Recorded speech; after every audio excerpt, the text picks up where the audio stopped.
Halo, perkenalkan nama saya Ralph Stefan Peters Mangkusolang. Saat ini saya seorang mahasiswa di Fakultas Hukum Universitas Pembangunan Indonesia Manado.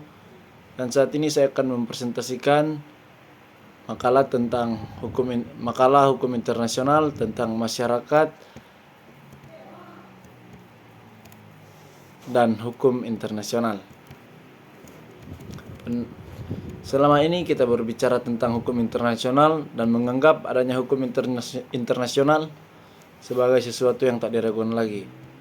Sesungguhnya adanya hukum internasional itu menganggap terlebih dahulu adanya suatu masyarakat internasional yang diatur oleh tertib hukum itu.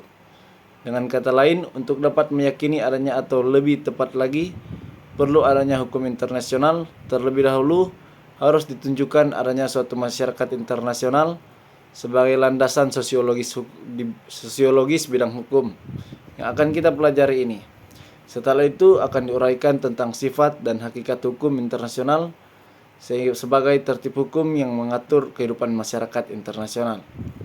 Akan diuraikan pula perubahan besar yang terjadi baik dalam bidang politik maupun dalam bidang teknologi yang tidak dapat kita abaikan dalam mempelajari hukum internasional ini.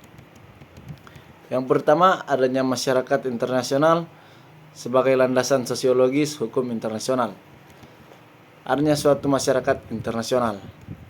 Karena masyarakat internasional merupakan kehidupan bersama dari negara-negara yang merdeka dan sederajat, unsur pertama yang harus dibuktikan ialah adanya sejumlah negara di dunia ini. Selanjutnya, hubungan demikian timbul karena adanya kebutuhan disebabkan antara lain oleh pembagian kekayaan alam dan perkembangan industri yang tidak merata di dunia. Misalnya perniagaan yang bertujuan mempertukarkan hasil bumi dengan hasil industri.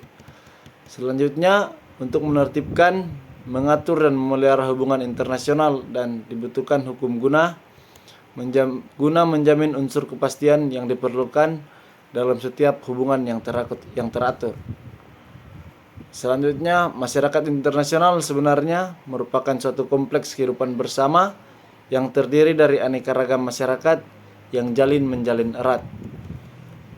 Yang terakhir, mengapa di antara sekian hubungan antar manusia, hubungan ini resmi antar negara lah yang menonjol dan menjadi urusan utama hukum internasional. Yang kedua, tentang asas hukum yang bersamaan sebagai unsur masyarakat hukum internasional. Kebutuhan bangsa-bangsa untuk hidup berdampingan secara teratur ini merupakan suatu keharusan kenyataan sosial yang tidak dapat dielakkan. Selanjutnya, faktor pengikat yang non-material ini adalah adanya asas kesamaan hukum antara bangsa-bangsa di dunia ini. Betapapun berlainan wujudnya hukum positif yang berlaku di masing-masing negara. Selanjutnya, adanya suatu masyarakat internasional yang meliputi seluruh bangsa yang ada di dunia ini. Benar-benar merupakan suatu kenyataan yang tidak dapat disangkal lagi. Menurut Joner, salah satu hak yang paling tua bahwa negara-negara berdaulat menikmati persamaan kedudukannya di hadapan hukum. Dalam bahasa Inggris, equality before the law. Tiap negara memiliki status yang sama sebagai subjek dari aturan hukum internasional. Negara-negara menikmati hak-hak yang sama dan memiliki kemampuan hukum yang sama dalam melaksanakan hak-hak tersebut. Materi yang kedua tentang kedaulatan negara, hakikat dan fungsinya dalam masyarakat internasional. Menurut sejarah asal kata kedaulatan yang dalam bahasa Inggris dikenal dengan istilah sovereignty, berasal dari kata Latin superanus, berarti yang teratas. Negara dikatakan berdaulat atau sovereignty karena kedaulatan merupakan suatu sifat atau ciri hakiki negara. Menurut asal katanya, kedaulatan memang berarti kekuasaan tertinggi. Walaupun demikian, kekuasaan tertinggi ini mempunyai batas-batasnya. Yang pertama, kekuasaan itu terbatas pada batas wilayah negara yang memiliki kekuasaan itu. Dan yang kedua, kekuasaan itu berakhir di mana kekuasaan suatu negara lain mulai. Kemerdekaan juga paham persamaan derajat. Artinya bahwa negara-negara yang berdaulat ini Selain masing-masing merdeka, artinya yang satu bebas dari yang lainnya, juga sama derajatnya satu dengan yang lainnya. Dilihat secara demikian, tiga konsep atau pengertian ini yaitu kedaulatan, kemerdekaan, dan persamaan derajat negara merupakan perwujudan dan pelaksanaan pengertian kedaulatan dalam arti yang wajar.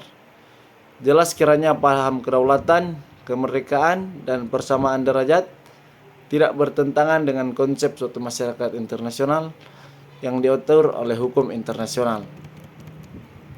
Dan materi yang ketiga tentang masyarakat internasional dalam peralihan, perubahan-perubahan dalam peta bumi politik, kemajuan teknologi, dan struktur masyarakat internasional. Masyarakat internasional kini sedang mengalami berbagai perubahan yang besar dan pokok yang perlu diperhatikan untuk dapat benar-benar memahami hakikat masyarakat internasional dewasa ini. Berikut adalah perubahan-perubahan besar yang terjadi. Yang pertama, perubahan besar pertama dan pokok ialah perubahan peta bumi politik yang terjadi terutama setelah Perang Dunia II. Yang kedua, perubahan kedua yang mempunyai akibat yang besar sekali terhadap perkembangan masyarakat internasional dan hukum internasional yang mengaturnya ialah kemajuan teknologi. Perubahan ketiga adalah perubahan yang terjadi dalam struktur organisasi masyarakat internasional. Perkembangan yang penting dalam golongan ini ialah timbulnya berbagai organisasi atau lembaga internasional yang mempunyai eksistensi terlepas dari negara-negara. Di pihak lain ada perkembangan yang memberikan kompetensi hukum kepada para individu dalam beberapa hal tertentu. Demikian materi tentang masyarakat dan hukum internasional. Akhir kata saya mengajak teman-teman untuk bergabung bersama kami di Universitas Pembangunan Indonesia Manado dengan 7 pilihan fakultas yang ada, yakni Fakultas Hukum, Keperawatan, Teknik, Fisip, Sospol, Sastra, dan juga Pertanian. Demikian presentasi saya. Terima kasih.